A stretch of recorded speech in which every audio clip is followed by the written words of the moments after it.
urea cycle.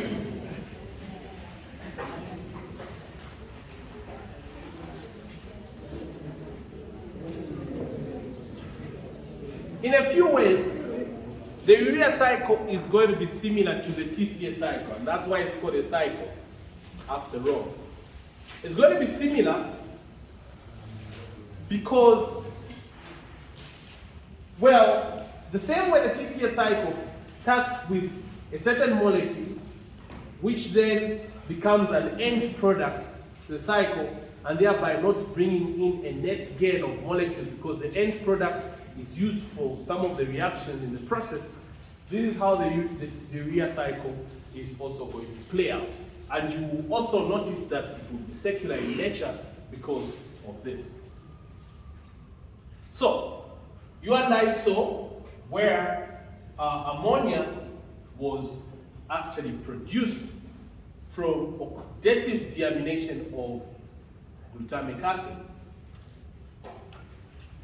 How then is this ammonia going to be gotten rid of from the body? Because once this ammonia finds its way into the blood, a high amount of ammonia is actually going to be toxic.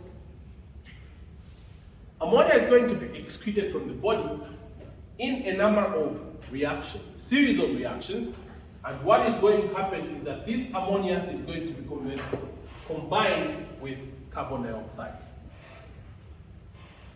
This process, which requires ATP, which will be converted into ADP, is catalyzed by an enzyme called carbonyl phosphate synthase 1.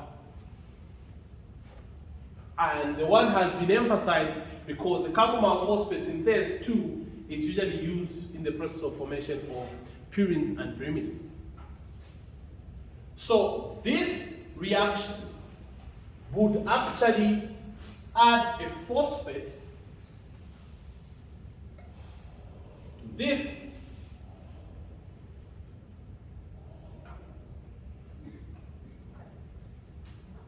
and producing the carbonyl phosphate. This is carbonyl phosphate. This reaction you're seeing here would occur in the mitochondria of the cell. Ammonia plus carbon dioxide producing carbonyl phosphate, enzyme carbonyl phosphate synthase, an active reaction that requires the breakdown of ATP into ADP. This is the first reaction of the urea cycle, or the first reaction which involves the detoxification of ammonia into urea. This product, carbonyl phosphate, would then undergo another reaction. Carbonyl phosphate is then going to be combined with an amino acid. And this amino acid is ornithine. In the process, this phosphate goes out and drives the reaction. Ornithine, which is an amino acid,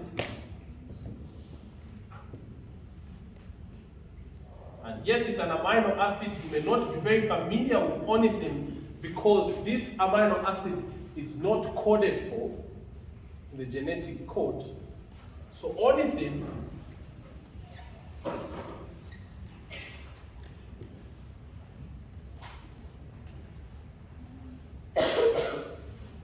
is the amino acid that would actually come in.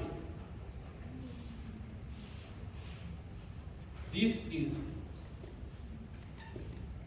and it's an amino acid, of course, for the reasons that we have said, that it has a carbon that contains an alpha amino and alpha carboxyl group. Ornithine is going to come in, and once ornithine has come in, you will have an end product which is going to be produced, still produced in the mitochondria. And this is going to be a product called citrulline. Citrulline. Citrulline, yes, I will write that. So this here is going to be O.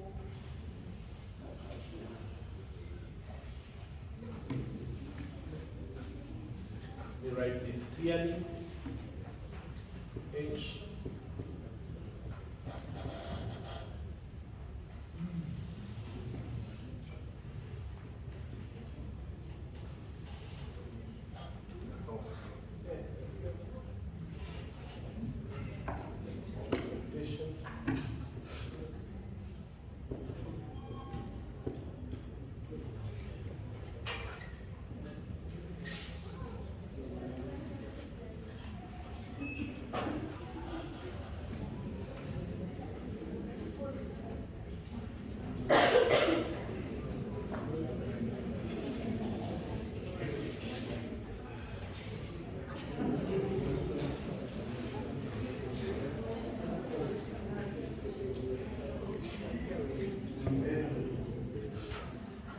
So this, guys, is going to be your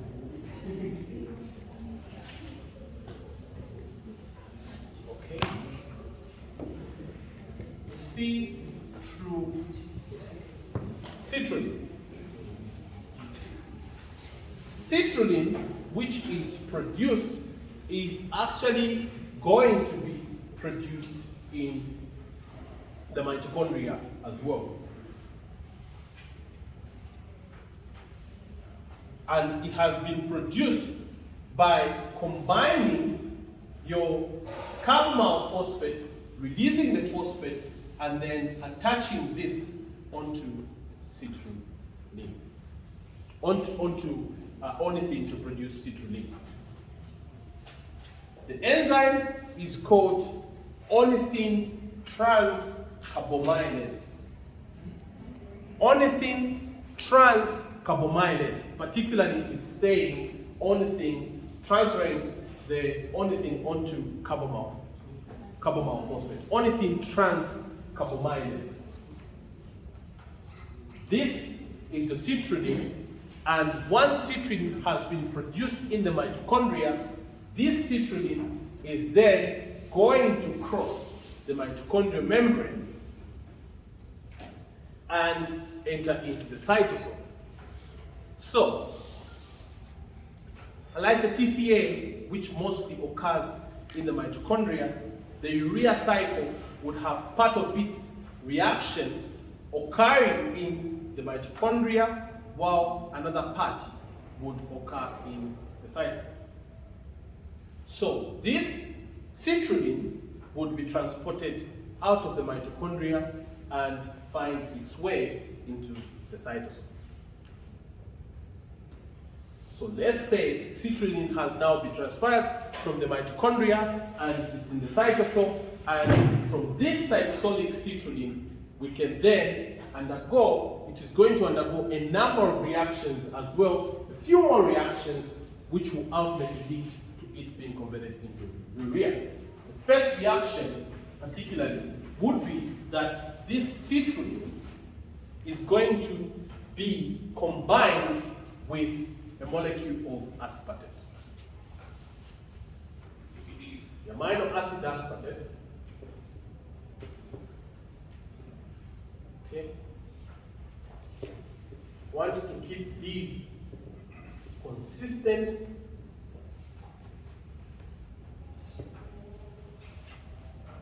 This amino acid aspartate is actually going to be brought in, and this reaction also requires ATP plus phosphate to drive the reaction. Okay?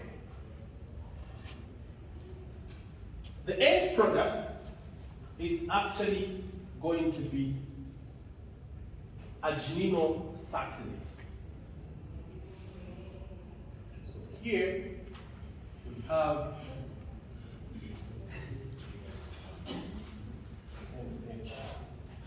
NH3, NH3,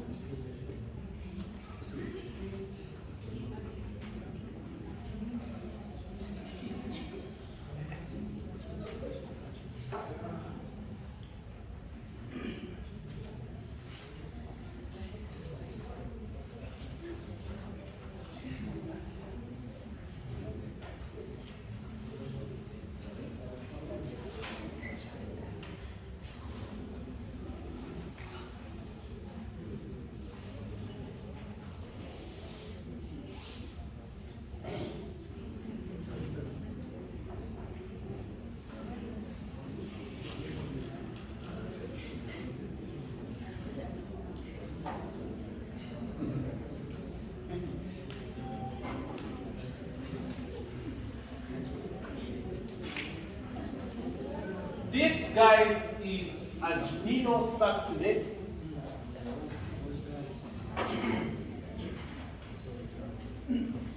And though the name sounds a little complicated, it really isn't.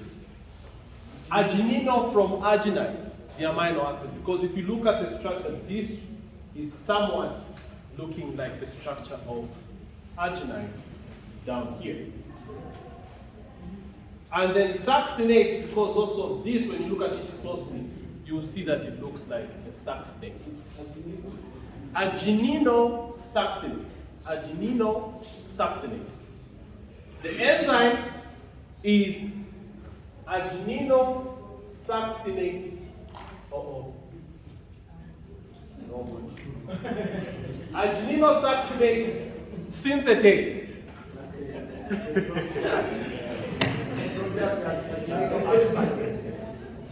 Yeah. The product arginino. Don't tell them. Yes. Sorry? The product. The product is arginino succinate. Arginino succinate. The enzyme arginino succinate synthetase. Guys, this is a synthetase because it uses a high energy molecule ATP. If it did not use a high energy molecule, it was going to be a synthase. But this is a synthetase because it uses a high energy molecule. Yes, sir? That's your last statement. It's time to develop a topic. It's contradicts the first reaction. Yes. I didn't hear you.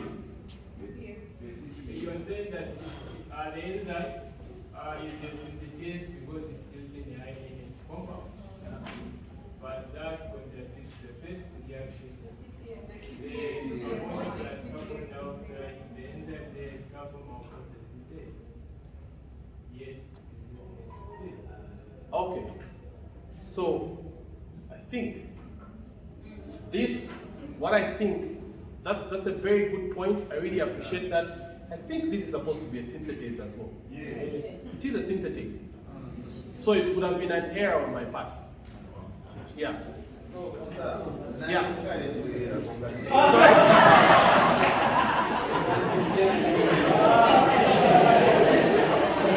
Yeah, so consistently, yeah, this is a synthetase. It uses ATP. Okay, are we happy? Yes, good. Great. Thank you so much for noticing that. So, what we have now is the product arginino succinate. The next reaction is that this arginino succinate is going to be broken down by a lyase.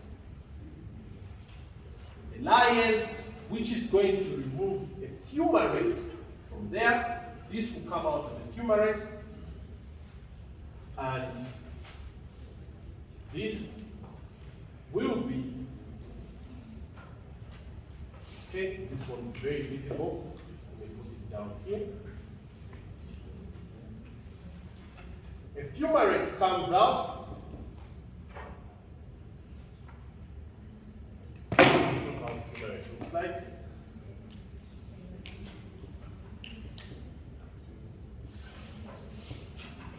This is fumarate, which comes out from there, and ultimately what you have is your amino acid arginine as a product.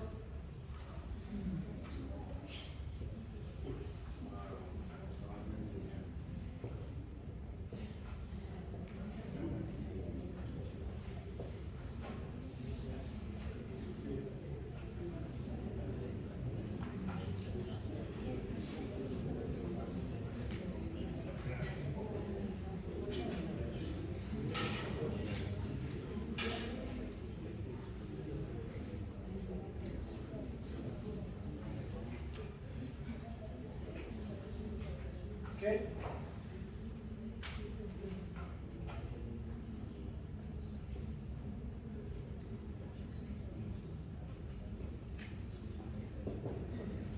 This produces the amino acid arginine.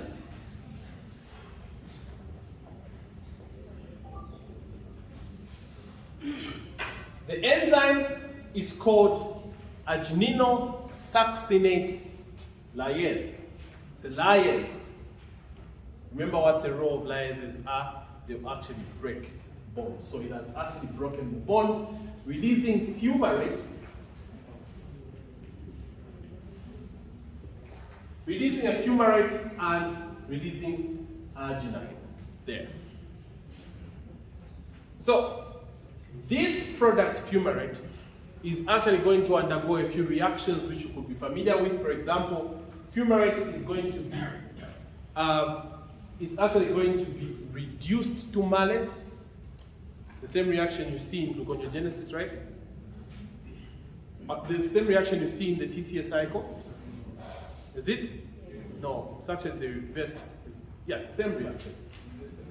So it's fumarate being converted into malate, and once the malate has actually been produced, it's actually going to be converted into oxaloacetate. So the reaction is going to be that fumarate is going to be hydrated to produce malate, right? As it happens in TCA cycle. Then once the malate has been produced, this malate is going to be oxidized into oxaloacetate, right? Similar to the TCA cycle. See what I mean? So it's fumarate becomes malate, enzyme fumarase, then the malate which is produced is going to be converted into oxaloacetate, an oxidation reaction, which is catalyzed by malate dehydrogenase, produce oxaloacetate, and then the oxaloacetate can be transaminated into aspartate, which you go ahead and still use in the urea cycle. Get the sense? Yes. So, fumarate converted into malate. The malate which is produced, you know that this is being produced in the cytosol, is able to be transferred into the mitochondria, then converted into oxaloacetate. The oxaloacetate can be converted into, by transamination into aspartate, and the aspartate can go ahead and drive this reaction again. So this is how this aspartate can still be replenished from the fumarate which is there. Okay? Yes. Next reaction. We are almost there. Arginine, with the help of the enzyme arginase,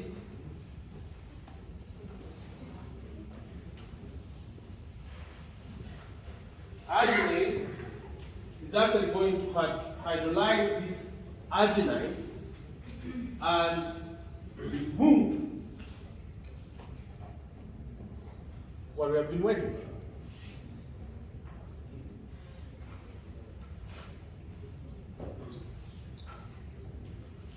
H2